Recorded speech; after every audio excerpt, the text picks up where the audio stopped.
Hello বন্ধুরা, আসসালামু আলাইকুম। সবাই কেমন আছেন? আশা করি সবাই ভালো আছেন। তো আপনাদের মাঝে আমি আবার একটি ভিডিও নিয়ে আসলাম। ভিডিওটা মূলত হচ্ছে যে বন্ধুরা, এখন সবাই চিন্তা ভাবনা করতেছেন যে বিদেশ যাবেন। আর এখন সাধারণত সেনজেনের ইউরোপের দেশগুলা ঢোকা আপনাদের জন্য অনেক টাফ হয়ে যেতেছে।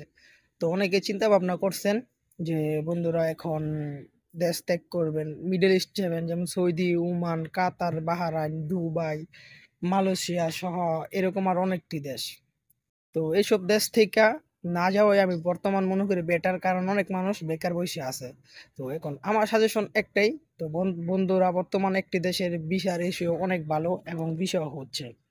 তো বন্ধুরা, দেশটি হচ্ছে মঙ্গোলিয়া, যেটা রাশিয়া এবং চীনের মধ্যবর্তী দেশ। তো বুঝতেই পারতেছেন দেশটা কিরকম উন্নত হবে এবং কিরকম।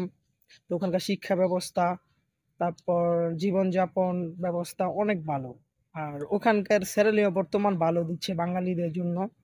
তো সর্বনিম্ন বেসিক স্যালারি $450 থেকে $500। তো বুঝতেই পারতেছেন, যেটা 50 থেকে 60-এর আশেপাশে। আর আপনারা যদি স্কিলার হন এবং ভালো কাজের দক্ষতা দেখাতে পারেন, তাহলে তো বুঝতেই পারছেন বেতন কিরকম বাড়তে পারে, স্যালারি কিরকম হইতে পারে। তো বন্ধুরা, সাজেশন একটাই। তো এখন যারা যারা মানে দেশ ত্যাগ করার সিদ্ধান্ত নিছেন এবং কম খরচে দেশ ত্যাগ করতে চান, তাহলে মঙ্গোলিয়া যান। আর ওইখানকার সিস্টেম ভালো হয়। 1 বছরের মধ্যে মোটামুটি টিআরসির আবেদন করা যায় আর কি। কিন্তু ওইটা আপনার কোম্পানি ভালো হইলে বা আপনার মানে কি বলবো আর,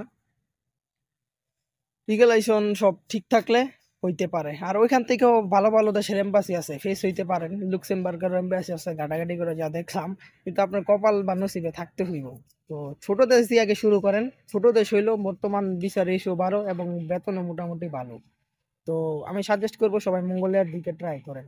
তো বন্ধুরা, ভিডিও এই পর্যন্তই। এর পরবর্তীতে কোন ভিডিও চান বা কোন দেশের ভিডিও চান, কি সম্পর্কে ভিডিও চান, কমেন্ট করবেন, দেওয়ার চেষ্টা করব। তো এই পর্যন্তই। আল্লাহ হাফেজ।